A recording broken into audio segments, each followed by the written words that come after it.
कहानी का शीर्षक है स्वर्ग की यात्रा। एक बार की बात है, राजा अकबर अपने दरबार में बैठकर कुछ विचार कर रहे थे। तभी अचानक उन्हें ख्याल आया कि उनकी दाढ़ी और बाल काफी बढ़ गए हैं। इस ख्याल के आते ही उन्होंने अपने एक दरबारी को बुलाकर नाई को फौरन हाजिर होने का संदेश भिजवाया। राजा का संदेश मिलते ही नाई महल पहुंच गया। महल पहुंचकर नाई राजा की हजामत बना ही रहा था कि कहीं से एक कौवा वहां आकर बैठ जाता है और कांव कांव करने लगता है।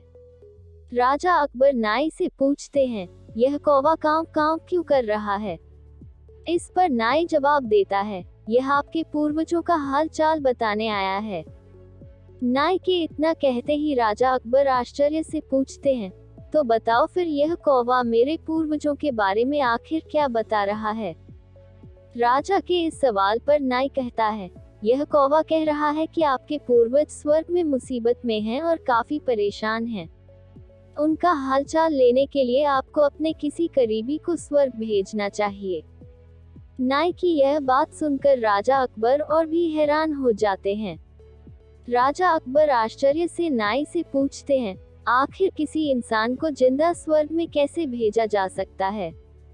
राजा के इस सवाल पर नाई जवाब देता है, महाराज मेरी नजर में एक पुरोहित है जो इस काम को अंजाम दे सकता है। बस आप इस काम के लिए अपने किसी करीबी को स्वर्ग जाने के लिए राजी कर लीजिए। नाई के इस आश्वासन पर राजा अकबर तैयार हो जाते हैं और दरबार में अपने सभी करीबी दरबारियों को बुलाते हैं। राजा के आदेश पर सभी करीबी दरबारी राजा अकबर के सामने हाजिर हो जाते हैं। सभी दरबारी राजा से अचानक बुलाने की वजह पूछते हैं। इस पर राजा उन्हें नाई के साथ हुई सारी बात सुनाते हैं। राजा की बात सुनकर सभी दरबारी एक मत में बीरबल का नाम आगे रखते हैं। दरबारी कहते हैं कि स्वर्ग जाकर पूर्वजों का हाल चाल लेने के लिए बीरबल से उचित व्यक्ति और कोई नहीं हो सकता, क्योंकि बीरबल हम सब में सबसे ज्यादा बुद्धिमान और चतुर है। इसलिए स्वर्ग में आपके पूर्वजों का हाल चाल लेकर वह उनकी परेशानी का हल आसानी से निकाल सकता है। राजा अकबर दरबारियों की इस सलाह को मानते हुए बीरबल को स्वर्ग भेजने की तैयारी कर लेते हैं। इस बात का पता चलते ही बीरबल शहंशाह अकबर से पुरोहित को बुलाकर स्वर्ग भेजने की विधि के बारे में पूछते हैं। बीरबल की इस बात पर राजमहल में पुरोहित को बुलवाया जाता है। पुरोहित के आते ही उनसे स्वर्ग जाने की विधि के बारे में पूछा जाता है। पुरोहित बताते हैं, आपको यही पास में मौजूद एक घास के ढेर में भेजा जाएगा। बाद में उस ढेर में आग लगा दी जाएगी। फिर कुछ मंत्रों की शक्ति से आपको स्वर्ग भेज दिया जाएगा।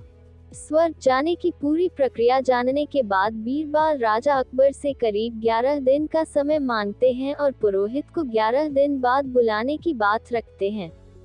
वह कहते हैं, मैं स्वर्ग जा रहा हूँ और कितने दिन मुझे लौटने में लगेंगे इस बारे में निश्चित तौर पर कुछ भी कहना मुश्किल है।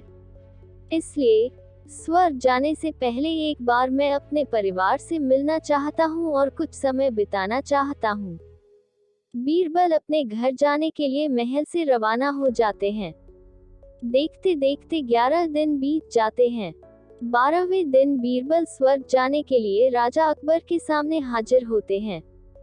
पुरोहित को बुलाया जाता है और बीरबल को स्वर्ग भेजने की तैयारी की जाने लगती है। पुरोहित बीरबल को स्वर्ग भेजने के लिए महल से कुछ दूर घास का एक ढेर लगवाते हैं। बीरबल को स्वर्ग भेजने के लिए घास के ढेर के अंदर भिजवाया जाता है। घास के ढेर के अंदर जाते ही पुरोहित घास के ढेर में आग लगा देते हैं और बीरबल को स्वर्ग भेजने की प्रक्रिया पूरी होती है। धीरे धीरे 2 महीने बीत जाते हैं और राजा अकबर को बीरबल की चिंता होने लगती है। तभी अचानक बीरबल दरबार में हाजिर हो जाते हैं। राजा अकबर बीरबल को देखकर प्रसन्न होते हैं और अपने पूर्वजों का हाल चाल पूछते हैं। तब बीरबल बताते हैं, आपके पूर्वज काफी खुश हैं और मजे में हैं। उन्हें बस एक ही तकलीफ है कि उनकी दाढ़ी और बाल काफी बड़े हो गए हैं, जिन्हें काटने वाला स्वर्ग में कोई नाई नहीं है। इसलिए वहां उन्हें एक नाई की जरूरत है। बीरबल कहते हैं, ऐसे में हमें आपके पूर्वजों के लिए एक अच्छे नाई को स्वर्ग भेजने की तैयारी करनी चाहिए। बीरबल की इस बात पर राजा नाई को स्वर्ग जाने का आदेश देते हैं। राजा का आदेश सुनकर नाई घबरा जाता है और राजा के पैरों में गिरकर माफी मांगने लगता है। नाई राजा से कहता है कि यह सब कुछ उसने वजीर अब्दुल्ला के कहने पर किया था। यह सब उन्हीं की साजिश थी ताकि वह बीरबल को अपने रास्ते से हटा सके। अब राजा अकबर के सामने सारी सच्चाई आ चुकी थी। ये सब जानने के बाद राजा अकबर ने वजीर अब्दुल्ला और उनके साथियों को दंड देने का आदेश दिया। अंत में राजा अकबर बीरबल से पूछते हैं, तुम्हें सच्चाई का पता कैसे चला और तुम घास के ढेर में आग लगने के बाद कैसे बच गए? तब बीरबल जवाब देते हैं, आग के ढेर में जाने की बात सुनकर मुझे इस साजिश का अंदाजा हो गया था। इसी वजह से मैंने 11 दिन का समय मांगा था। उन 11 दिनों में मैंने उस घास के ढेर वाले स्थान के नीचे से अपने घर तक एक सुरंग बनवा दी थी। उस सुरंग के जरिए ही मैं वहां से बचकर निकल पाया। बीरबल की पूरी बात सुनकर राजा बहुत प्रसन्न हुए और बोले, वाह बीरबल वाह, यह काम केवल तुम ही कर सकते थे। कहानी से सीख। इस कहानी से सीख मिलती है कि सूझबूझ से बड़ी परेशानी का हल आसानी से निकाला जा सकता है। ऐसी और मजेदार कहानियाँ सुनने के लिए मेरे चैनल को लाइक, सब्सक्राइब और शेयर करें।